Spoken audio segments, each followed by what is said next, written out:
ไปเบิ่งบรรยากาศการซื้อขายในมื้อหนาวทานผู้ชมเครื่องเล่นบุญปีใหม่อยู่ตามห้านแคมทางส่วนหลายแมนประเภทของหมวกถุงกันน้ำและเครื่องฮดส่งผ้า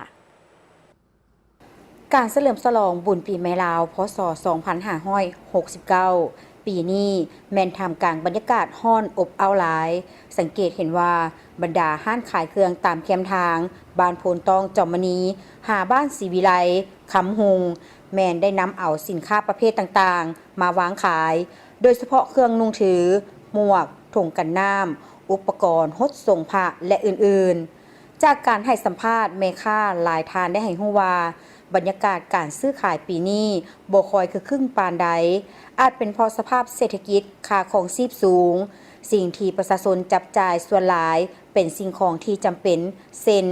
หมวกถุงกันน้ำและเครื่องส่งผ้าปีนี้มาขายเครื่องอยู่แถวโทรภาพวิทยุขายเกี่ยวกับคู่หมวกถุงกันน้ำเฮาส่วนใหญ่เฮาจะเน้นเครื่องเงินส่งพระแล้วก็เป็นหมวกเพราะอากาศบ้านเฮามันร้อนแล้วก็แว่นตาด้านราคาจากการสอบถามเห็นว่าปีนี้ราคาสินค้าจะมีราคาเพิ่มขึ้นจากปีผ่านมาขึ้นกับอัตราขึ้นลงของเงินและสินค้าส่วนหลายแม่นนำเข้าฉะนั้นราคาจริงจึงมีการเน่งติงไปนำอัตราเงินเฟ้อ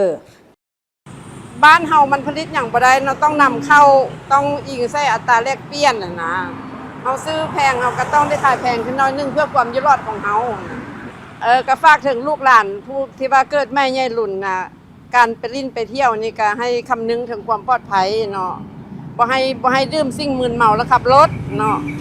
เพื่อลดอุบัติเหตุนะเพื่อรักษาชีวิตของเฮาเองนั่นแหละไปคันถ้าเฮาเป็นหยังมาแล้วเศรษฐกิจมันก็ย่ำแย่อยู่แล้วนะต้องไปเสียเงินรักษาเฮาเองบ่หรือว่าถึงขั้นเสียชีวิตสิหยังไปนะอันนี้ก็ป้างให้ลูกให้หลานลิ้นพอประมาณให้มันม่วนมันซื่น